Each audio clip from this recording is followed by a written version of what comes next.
Straight ahead on 12 News Weekend, the ring at the door that turns into frustration. They act very, very friendly, like you're best friends with them. The friendly visitors who some homeowners say won't take no for an answer. Then a new app a Crystal mom swears by. It can help sell kids' clothes you no longer need.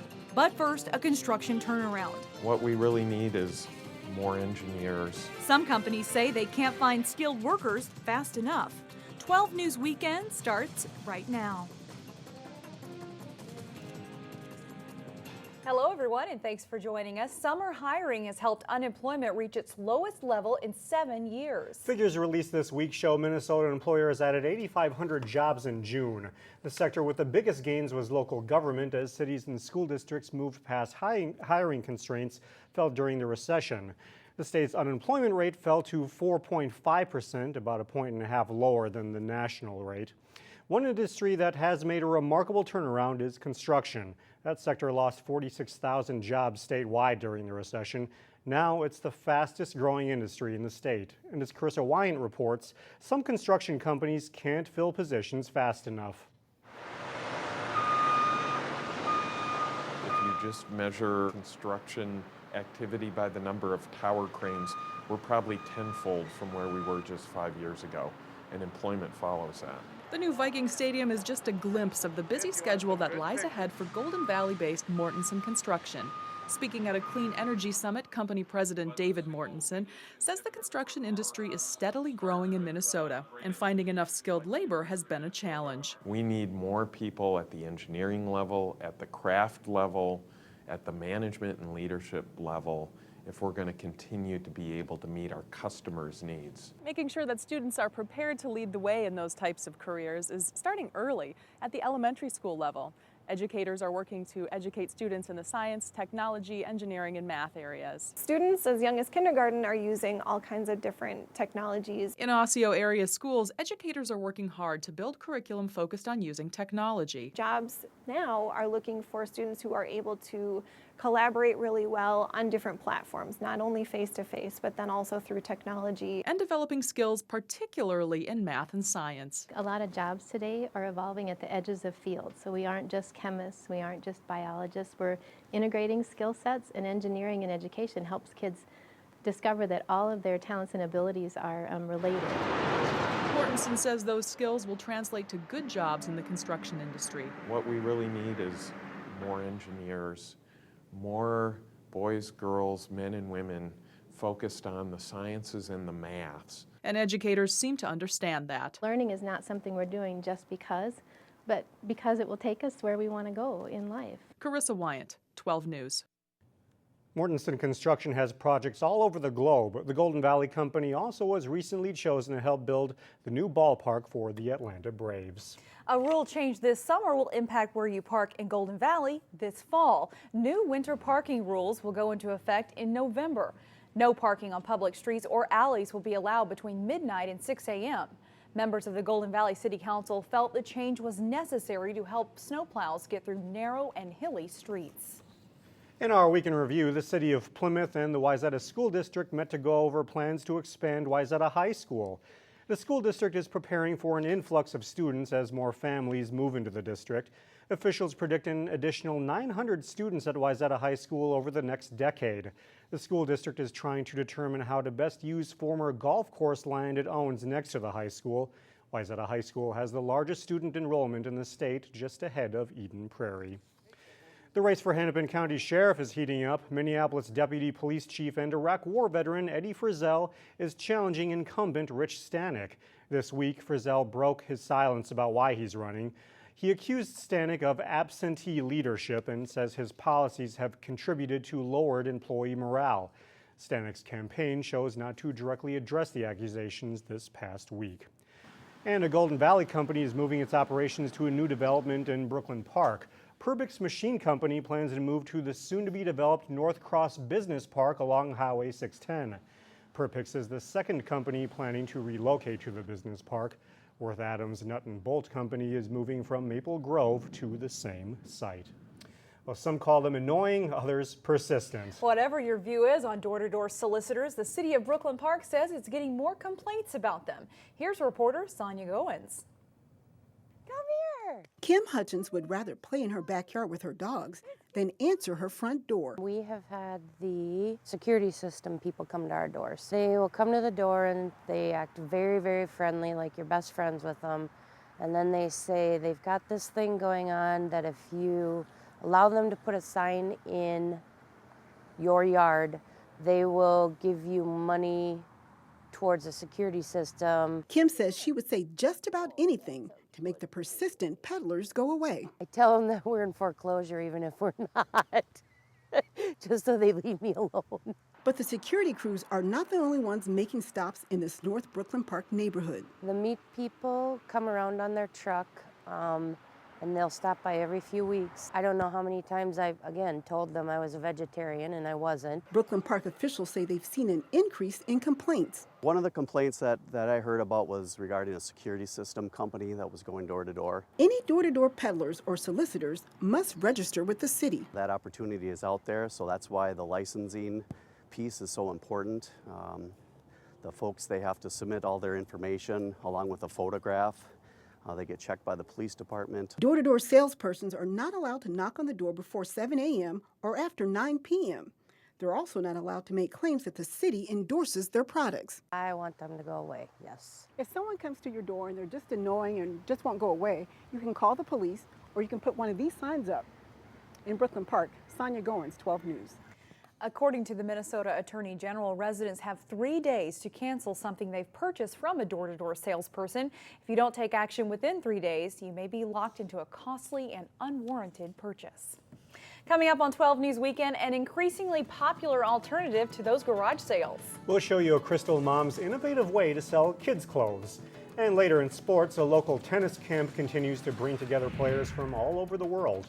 But first, brace yourself for the heat. 90 degrees and humid is in the forecast for Monday. And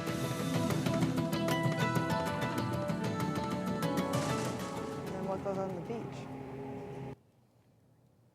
Getting young children excited about reading is the goal of a new pilot program at the Rockford Road Library in Crystal. The library has 2 iPads loaded with apps to teach preschool kids reading skills. They can be checked out for up to 2 hours of in-house library use.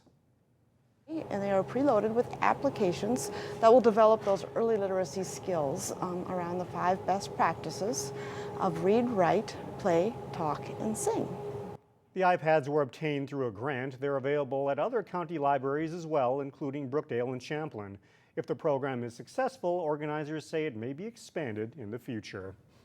If you think planning a garage sale is just too much work, this next story could be for you. You can now buy and sell kids' clothes in the palm of your hand by using a simple iPhone app. Big sales like Just Between Friends can net you cash for gently used kids' clothes. Sales like this are known for providing kids quality clothes at reasonable prices. But preparing and tagging your merchandise for sales like this can be a lot of work. Tagging JBF clothes to sell takes so much time. It's unreal. Lots of clothes. Now moms like Randy Pivot can buy or sell quality kids' clothes. So there's alerts. All in the palm of their hand. I lay it on the floor, I snap a couple pictures and write a description, and then it pops up right there. A new app called Kitizen lets you buy and sell kids' clothes all on your iPhone. And the quality is just so much better. It's going to hold up better, and then I know I can resell it for, almost the same price I bought it for. The app launched in December and already has more than 10,000 users. Like I have filters here. Moms like Randy who want to pay less for high-end brands. For the same price, I can get so many more clothes. And because kids grow out of them so fast, they hardly get any wear on them. Posting an item using only your iPhone is simple and only takes a few minutes. I would put it for 4 or 5. It's gymboree, it's good quality. When the item sells, I actually bought this on Kitizen. You are responsible for shipping it. They're always growing. All transactions happen through PayPal. Yep, it tells you exactly how much you make. Kitizen makes 7%. You earn the rest. I sell it for almost what I buy it for, so it's like this constant cycle, and I use all the money. When I sell my clothes, I use that money to buy new clothes. Kitizen makes buying and selling kids' clothes easier and more lucrative than a garage sale. But Randy says it's also a lot more fun. If I have any free time, or like when I'm eating lunch, I'm constantly going through Kitizen looking for, anything I might want because it's so fun. The Kittison app is free and available right now for iPhone only. And Delane, that she almost convinced me I might have to check it out. You know, and I went to high school with Randy, so There you go. Was she voted most likely to be a savvy shopper? I had no idea that she had that entrepreneurial or money-saving spirit. So good for her. There you go. Small world. Coming up, the land of 10,000 worshipers. Find out about an event involving local churches that's all about the gospel. But straight ahead in sports, the Little League playoffs are underway. Jason Melillo has highlights of a couple local teams. Welcome back. Jason Melillo joins us now with sports, and this time of year we hear a lot about baseball, World Cup, and tennis. Can't ignore tennis. Yeah. Well, yeah, tennis is a great sport, you know, and this camp has a cool thing going on, and we know this guy from way back, and he's got a pretty cool thing going on with his tennis camps for sure. Tennis is a global sport, and Twin Cities Tennis Camps brings a true international flavor to Golden Valley every summer. Here's John Jacobson with more. Henry Boyle plays Division II collegiate tennis in West Virginia.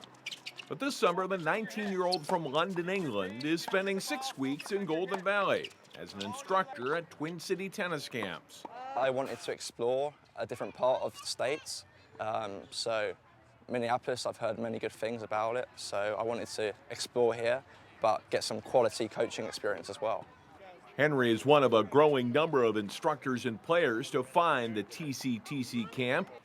Columbia's Mauricio Arvelo also came for 6 weeks and stayed with Golden Valley's Simon Peterson and his family.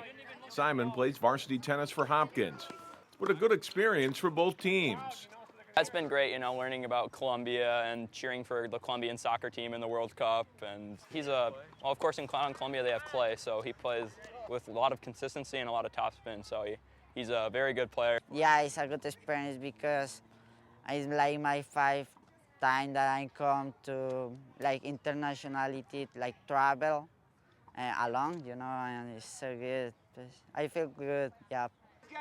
Dan DeBedrick founded Twin Cities Tennis Camps 15 years ago. The Armstrong High School and University of Wisconsin graduate and tennis player wanted to bring the game to public tennis courts and make it an affordable sport for kids. The new international flavor to the camp is a bonus. In so many ways, when you can create a summer experience where kids from our community here in Minneapolis and St. Paul can get a national or international flavor from all over the world, from our coach, our new coach, Henry Boyle from Great Britain, and Mauricio from Colombia coming up for 6 weeks, it just makes this experience that much better for all the kids.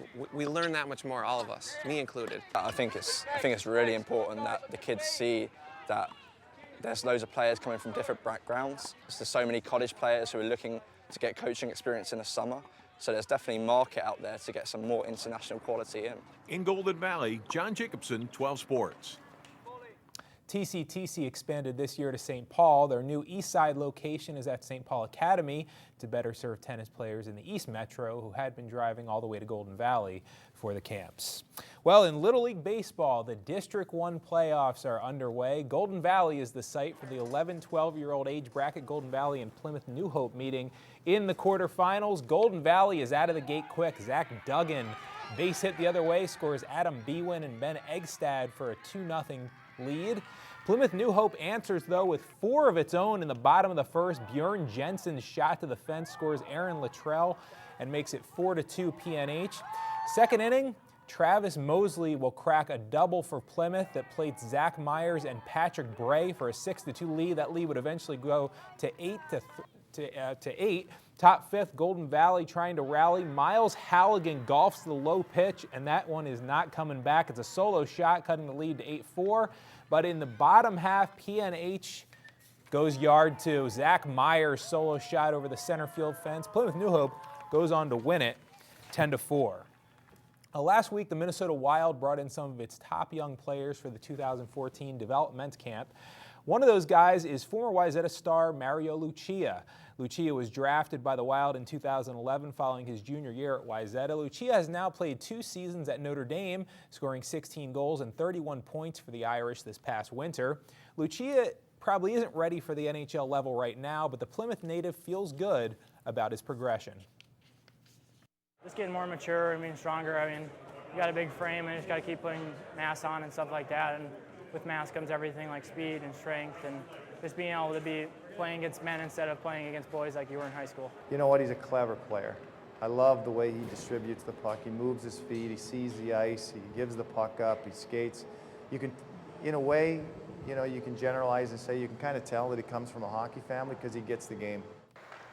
Another local guy at the camp was Breck graduate Grant Opperman. Opperman was an invitee and will be a sophomore at Dartmouth this fall. He tallied 19 points for the Big Green this last winter. It's a pretty cool event they put on. You know, they have 2 scrimmages, both of them free and open to the public. And I was at the one at Braemar Arena in Edina, and a lot of people came out to watch. You know, All I mean, right. hundreds of people there watching, and it's cool to see those guys up close. That's right, seeing those future stars. Absolutely. Thanks, Jason. Yep.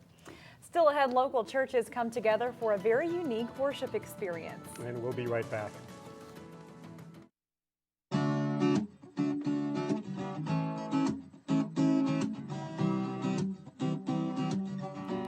People from more than 50 churches in the area are preparing for an event that crosses ethnic and denominational boundaries. It's called Revive Twin Cities. Neil Persley found one church in Plymouth that expects 1,000 people from their congregation alone. So I'm standing at the athletic field of North High in Minneapolis. On Monday, this field will be transformed from a normal athletic field into a staging area for over 10,000 people. You know, this really isn't just for a particular number of our congregation. It really is for everybody. Revive Twin Cities is a cross-cultural, interdenominational outreach ministry that has been taking shape for the past 10 months. The 10,000 laborers, or volunteers, that Revive is calling for will take a listening approach to spreading the gospel. And a lot of what it's about is being humble and listening and caring about other people. So you're not necessarily trying to convince people of something or even sell them something. You're trying to get to know them, listen to them, and then hopefully after you've cared about them, you get a chance to introduce them to the most important thing in your life, which is God. Like Plymouth Covenant, Revive Twin Cities is a diverse group of Christian denominations as well as Catholics who might not normally come together. It's about Jesus, not about denominations, and it's more about we want to give people the tools to introduce them to a God that loves them. Covenant Church is shutting down all of their activities for the week and expecting more than 1,000 people from their church alone to participate. We're all in. It's not just a number. In Plymouth, Neil Persley, 12 News. Revive Twin Cities starts Monday morning at 7 at North High School in Minneapolis and runs all next week. And they're definitely getting the word out. You've seen signs around your neighborhood. I did, yeah. I saw a couple of signs this morning in my neighborhood, and I was just wondering what it was. So that's All a right. pretty interesting story. There you go. And Big now we know. big group of people there. That's all the news for now. Thanks for joining us. We'll see you Monday at 4 o'clock.